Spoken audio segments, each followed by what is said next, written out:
شان والے محمد ہمارے بڑی شان والے، وہ نبیوں میں رحمت لقب پانے والے محمد ہمارے بڑی شان والے، محمد ہمارے بڑی شان والے۔ بسم اللہ الرحمن الرحیم۔ سرکار دو عالم صلی اللہ علیہ وآلہ وسلم کی سیرت مبارکہ کے حوالے سے گفتگو جاری ہے۔ بات یہاں تک پہنچی تھی کہ سرکار دو عالم صلی اللہ علیہ وآلہ وسلم مدینہ منورہ پہنچ گئے، کس انداز سے استقبال ہوا، وہاں خوشی کا کیا عالم تھا، یہ سب آپ نے کل سنا۔ اور تو دنیا میں غربت کے مسائل حل کرنے کے لیے، دیگر مسائل حل کرنے کے لیے بہت سارے ماڈلز دیے گئے، کہیں سرمایہ داری نظام ہے، کہیں سوشلزم ہے، لیکن یہ ایک فیکٹ ہے، اس کو پوری دنیا مانتی بھی ہے کہ آج بھی غریب غریب تر ہو رہا ہے، امیر امیر تر ہو رہا ہے، یہ بڑا اسٹیبلش فیکٹ ہے۔ اور اس کی ایک بڑی وجہ انسانوں کی خود غرضی ہے کہ وہ اپنے ذاتی مفاد کے لیے دوسروں کا اور پوری سوسائٹی کا مفاد بھی قربان کر دیتا ہے۔ یعنی اس بات میں کسی کو کوئی عار نہیں ہے کہ اپنی بوٹی کے لیے دوسرے کا بکرا ذبح کر دے، لیکن 1400 سال پہلے سرکار دو عالم صلی اللہ علیہ وآلہ وسلم جنہوں نے زندگی میں خود دکھ اٹھائے اور وہ دکھیاروں کے دکھ سے واقف تھے، ظاہر ہے، سلام اس پر کہ جس نے بے کسوں کی دستگیری کی، سلام اس پر کہ جس نے بادشاہی میں فقیری کی، تو وہ جانتے تھے کہ خود غرضی کی دیوار گرا کر ایثار، محبت، قربانی، یہی وہ جذبات ہیں کہ جس سے غریب اور امیر کے فرق کو کم کیا جا سکتا ہے، جس سے ایک ایسا معاشرہ تعمیر کیا جا سکتا ہے کہ جس میں ہر فرد کو زندہ رہنے یا صحت مند رہنے کے لیے بیسک فیسیلٹیز اویلیبل ہوں۔ یہ میں نے ایسی ہی صرف باتیں نہیں کہہ دی، اس کا عملی ثبوت آپ کی خدمت میں پیش کرتے ہیں۔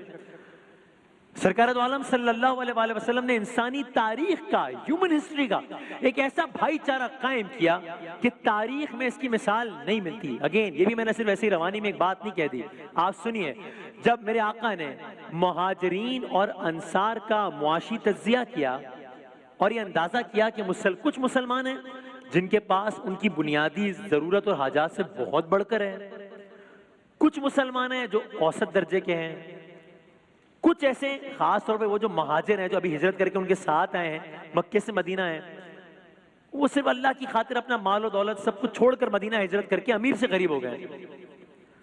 تو تب آپ نے یہ دیکھا کہ اگر ان کے درمیان آپس میں کوئی ایسا رشتہ قائم کر دیا جائے کہ یہ خود ہی ایک دوسرے کا وزن سہار سکے تو یہ سارے اکنامک ایشوز سولو ہو سکتے ہیں۔ آپ نے کیا کیا؟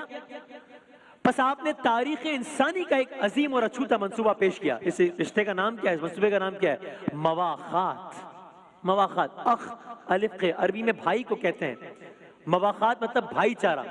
ایک ہی دن میں مدینے کا ہر مسلمان دوسرے کا اخ یعنی بھائی بنا دیا کہ آج سے سارے مسلمان، اور یہ صرف کہنے کی تک نہیں، اس کو باقاعدہ اس کو پریکٹیکلی ممکن بنایا۔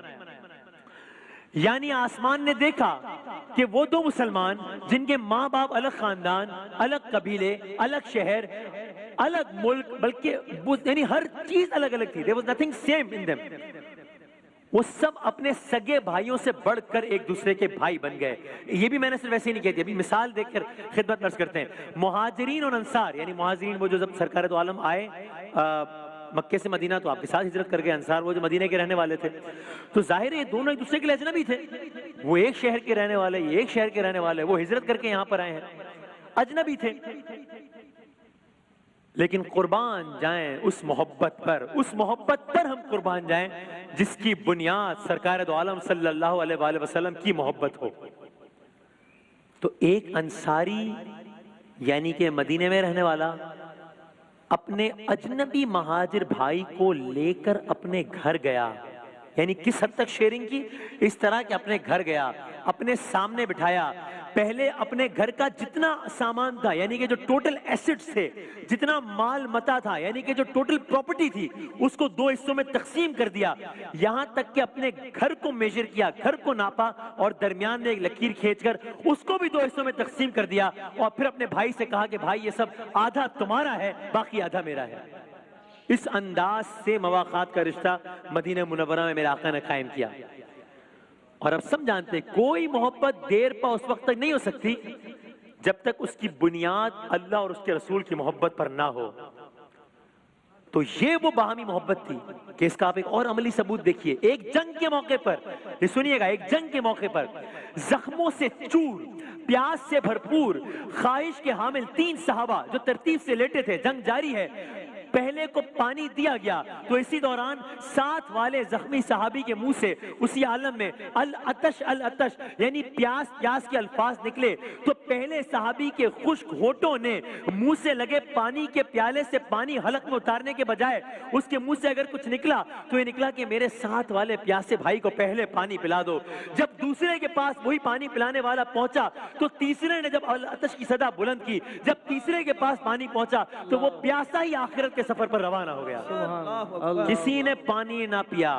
اللہ اکبر. اس عالم میں بھی سب کو یہ فکر تھی کہ اسے پلا دو. یہ رشتہ قائم کیا میرے آقا نے. سبحان اللہ سبحان اللہ. پانی پلانے والا حیران, پانی پلانے والے نے اس عجیب و غریب منظر کا مظاہرہ کیا. سب کے ہونٹ اسی طرح خشک اور کھلے ہوئے تھے جیسے وہ چھوڑ کر گیا تھا. لیکن اب ان سب کو پانی کی حاجت نہیں تھی, اس لیے کہ وہ اپنے دونوں پیاسے ساتھیوں کے ہمراہ جنت کی نہروں سے سیراب ہو رہے تھے.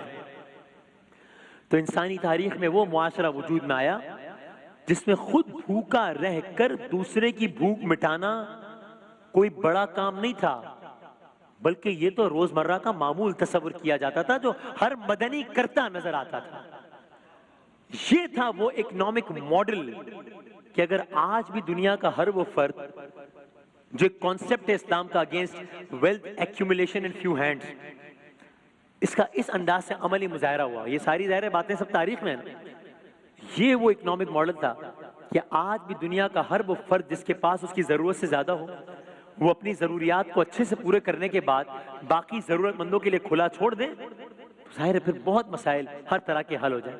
تو اب میرے آقا صلی اللہ علیہ وآلہ وسلم مدینہ آئے. کل آپ نے استقبال کی کہانی سنی, اور اب مدینہ آ کر جو معاشی مسائل تھے, دیگر مسائل تھے, ان کو حل کرنے کے لیے آپ نے یہ ماڈل پیش کیا.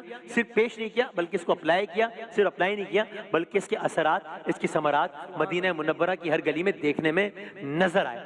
یہاں سے داستان آگے بڑھائیں گے کل انشاءاللہ. رحمت کبریا بہر